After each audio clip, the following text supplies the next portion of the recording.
May 15th, 1934.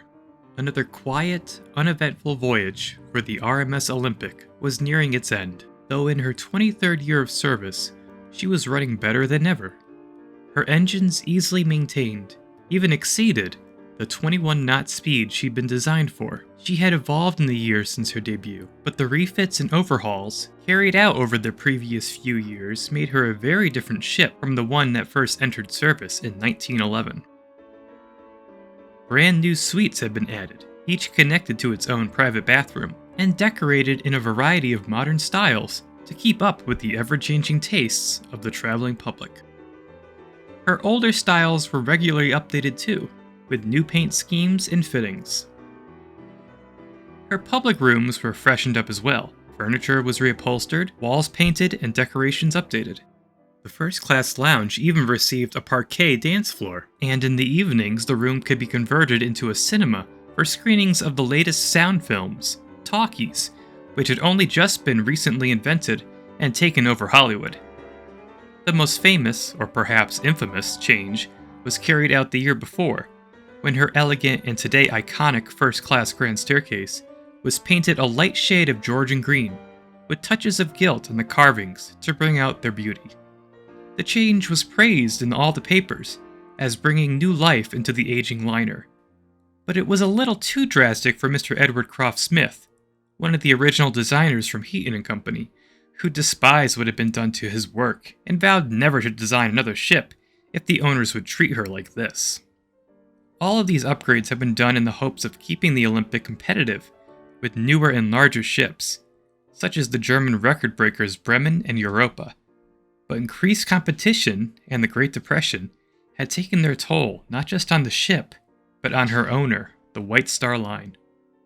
Their main competitor, the Cunard Line, was struggling as well, and had even halted construction on their latest superliner, hull number 534, due to a lack of funds, and the great ship was rusting away on her slipway in Scotland. The British government offered the firms financial support, but only under the condition that they merge and operate both their fleets as a single company.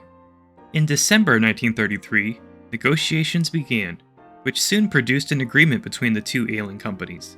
And in March 1934, Parliament passed the North Atlantic Shipping Bill, which granted a loan of £9.5 million to the new company, now known as Cunard White Star Line Limited, which was officially formed on May 10, 1934, just one day after Olympic set off from Southampton for her voyage. On this, her 243rd voyage, Olympic's passenger list was one of the lowest she had ever carried, with only 233 passengers across all three classes, now composed of first, tourist, and third class. Sadly, this was nothing out of the ordinary, as passenger numbers on the North Atlantic routes have been falling steadily since the crash of 1929. So far, 1934 was shaping up to be the worst year yet. Among the passengers traveling in first class, however, was a Belgian diplomatic delegation, heading to Washington, D.C. to formally inform President Roosevelt that King Leopold III had succeeded to the Belgian throne following the death of his father, King Albert I, earlier that year. Other passengers included John Maynard Keyes, the famous British economist, Sir Arthur Steele Maitland, and MP Arthur Moslin. At 4:30 a.m., Olympic's chief radio operator came on duty and set about ascertaining the location of the Nantucket Lightship via radio signals. A half an hour later, as Olympic steamed onward at over 20 knots, a fog began rolling in. Captain John Binks, Olympic's commander for over 2 years, ordered the fog signal be sounded at regular intervals. As the fog grew thicker, he ordered her speed to be reduced to half a head, slowing her to 16 knots as she cautiously proceeded through the fog. The 11-man crew of the Nantucket Lightship, LV-117, in service since 1930, grew anxious as the fog set in and had started blasting their foghorn. Their job was a lonely and dangerous one. Alone aboard their floating lighthouse, they hadn't seen their families back home in Massachusetts in weeks, only able to send and receive letters home once a month, and recently there had been a number of close encounters with the large liners that passed by on a daily basis. Earlier, that very morning before the fog, the French liner SS Paris passed by only 100 yards distant. The encounter was close enough that the crew decided to keep their lifebelts close by just in case.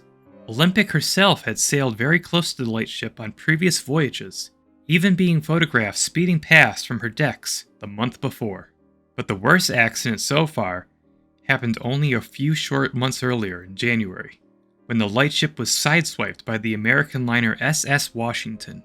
The collision ripped off her wireless aerials and dented her hull plates among other damage, but repairs were carried out quickly, and she was soon back in service at her anchorage point off the Nantucket Shoals. As the first U.S. light seen by westbound liners, ships often made right for the lightship's signals, in order to get a bearing on their navigation. Following the close shave with SS Washington, the radio operator aboard LV-117, John Perry, feared the worst and told some of his friends, "Someday, we are going to get it head on, and that will be the finish. One of those big liners will just ride through us."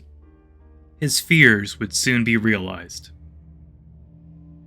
As Olympic sailed through the fog, her speed was further reduced to 12 knots. A couple passengers were out on deck, though there wasn't much to see as the fog was so thick that visibility was limited to around 100 or 200 yards at most.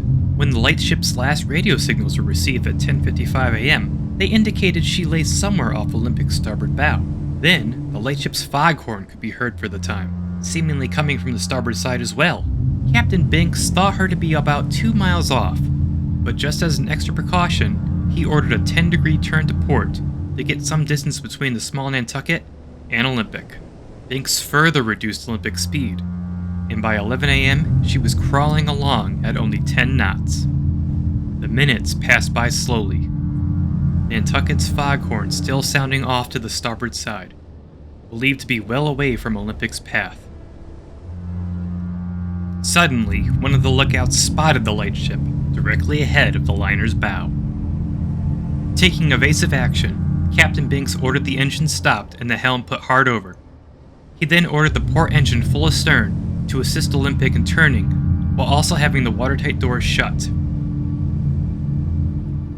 To try to slow Olympic to a stop, Binks then threw both engines full astern, creating vibrations that shook the entire ship and caused a few passengers to exit out onto the promenades to see what was happening. When the crew of Nantucket saw the towering bow of Olympic appear out of the mist, they knew they had no chance of escape. Their little ship was anchored, her engines stopped. There was nothing they could do to avoid the crash. At the time, the lightship's captain, George Braithwaite, was down below reading, trying to relax following an anxious night. Suddenly, one of his men ran down and shouted, "The Olympic is right on top of us!" He had just enough time to get out on deck to see the liner heading right towards his ship. At 11:06 a.m., with her engines full astern, Olympic was making just 3 knots when she struck the tiny lightship right amidships, cutting deep into her hull.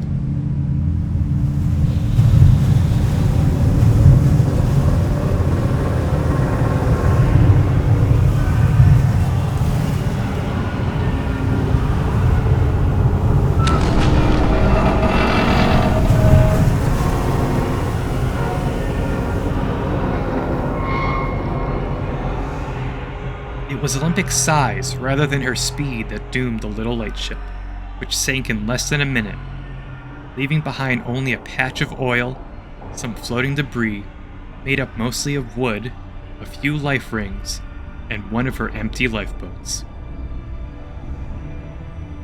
Life buoys and flares from Olympic were quickly thrown over the side as the flotsam fell astern and disappeared into the fog. Captain Binks put about and returned to the scene, where he immediately launched the emergency lifeboats, which were always kept swung out and ready for cases such as this. As the boats went off into the mist to search for any survivors, Olympic's passengers poured out onto the promenade. Some put on their own lifebelts amidst the confusion. They could smell the stench of the oil in the air as they looked over the side and saw the debris in the water. A life ring bearing the name Nantucket was their first indication as to what they had struck. Many came armed with their cameras and captured photos of the scenes as they played out. Olympic came to a complete stop and anchored while the rescue went on. Captain Binks immediately sent out the following wireless message with the news of the collision to the Coast Guard. Have sunk Nantucket Lightship. I am standing by to pick up crew.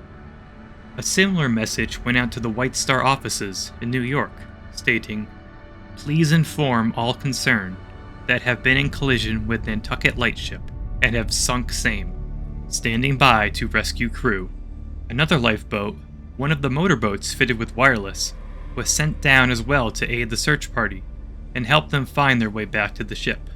After nearly an hour-long search, this flotilla of lifeboats finally began making their way back to Olympic. The starboard emergency boat returned first, bringing in only one man, badly injured, while the port boat arrived 15 minutes later, having picked up 6 members of the Nantucket's crew.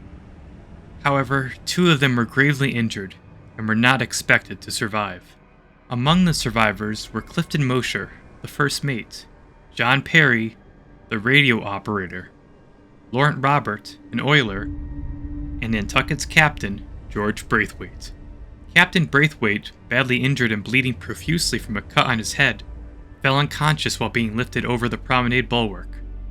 He was quickly rushed to a vacant first-class stateroom, number 34 on the promenade deck, where the ship's doctor saw to his injuries and bandaged the wound on his head. They were so concerned about his condition that they waited for his health to improve before informing him that half his crew had been lost. The 3 badly injured men having succumbed to their injuries, despite the best efforts of Olympic's hospital staff to save them. The other survivors had only minor injuries, but they were suffering from shock. They were given vacant staterooms as well to rest and recover their strength. At almost noon, once it was clear that there were no further hopes of rescuing the 4 crew members that remained missing, Olympic weighed anchor, started up her engines, and left the scene of the accident, continuing on to New York. In a sad twist of irony, the fog began to clear soon after she got underway, but would soon return and plague her for the remainder of the voyage, during which she proceeded with her engines at dead slow. She had been expected at New York at around 10 o'clock that night, but the accident and the dense fog had delayed her considerably, and she wouldn't arrive until the next morning. With her flags flying at half-mast, she arrived to a swarm of reporters who met her at the White Star Pier, eager to get interviews with her captain and the survivors of Nantucket. Captain Braithwaite was still looking out for his men, and before they went out in front of the press and newsreel cameras, told them not to give any detailed accounts of the accident, as he feared it might cost them their jobs once they were back home. After an initial series of interviews, the men were asked to pose for some group photos on Olympic's grand staircase before heading out on deck for more interviews. After Olympic made fast to the pier, the bodies of the 3 crewmen from Nantucket were taken ashore. The only evidence of the accident on Olympic herself were a few dented hull plates and scuffed up paint on her prow. She would set off on her eastbound crossing the following day, and went into dry dock for a pre-scheduled inspection upon arriving at Southampton a week later. No further damage was found, and she continued regular service for the remainder of the year, finally having the dented hull plates fixed at her annual winter overhaul later that year. The post of the lost LV-117 was quickly filled by relief vessels, with the construction of her replacement, the Nantucket LV-112, starting the following year, paid for by the White Star Line. She was completed and put into service by 1936. The new Nantucket was an improvement over her lost predecessor in every aspect, being the largest lightship ever built, and she had a long and successful career before being decommissioned in 1983. She has since been preserved as a museum ship in Boston, Massachusetts. She would never encounter Olympic, however, as the great liner had already been sold for scrap and was undergoing demolition in Jarrow, England. The wreck of Nantucket LV-117 lay undisturbed 200 feet below the surface, some 47 miles off the coast of her namesake Nantucket Island, until the 1970s when she was accidentally discovered after snagging the nets of a fishing ship. She wouldn't be officially identified until July 1998, over 60 years since she went down. Tom Packer, Steve Gatto, and Eric Takakshian made the first dives to the wreck and found her to be in a remarkable condition and intact, despite the initial beliefs in 1934 that she had been cut in half by Olympic. Lying on her port side, with the damage inflicted by Olympic mostly hidden, her masts and deckhouses have subsequently collapsed, and the hull is covered in fishing nets, but otherwise she is in excellent shape. The ship's bell has been recovered. The remains of the 4 men who went down with her, however, in 1934 were never recovered, with the wreck itself serving as a marker for their final resting place.